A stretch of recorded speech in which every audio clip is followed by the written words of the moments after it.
পার্কে খুবই ভালো বিনোদন পার্ক আছে, এখানে আসতে পারেন আপনারা সবাই। খুবই ভালো, অনেক কিছু আছে, দেখার মতো জায়গা আছে।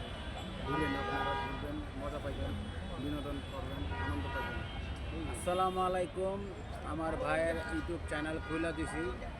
আপনারা যদি এই যে আমার ভাই, তার নাম হলো নয়ন অফিসিয়াল, এমডি নয়ন অফিসিয়াল, যে যেখানে আছেন গাইস আপনারা তারে সাবস্ক্রাইব করবেন। আর সে ভালো ভালো ভিডিও দিব, আর আপনারা সুন্দরভাবে তারে গঠন করবেন, অ্যাকসেপ্ট করবেন। ঠিক আছে স্যার? আর আপনারা যে যেখানে আছেন, সারা বিশ্বে যে জন্য লোক আছেন, তারে আপনারা হেল্প করবেন, সাপোর্ট করবেন। আর তারাও আপনারা সাপোর্ট করবো, ইনশাল্লাহ আপনাদের সবসময় সাপোর্ট করে যাব। আর আপনার নতুন ভাই, হ্যাঁ, আপনি কিছু বলেন। আপনারা সবাই সহযোগিতা করবেন।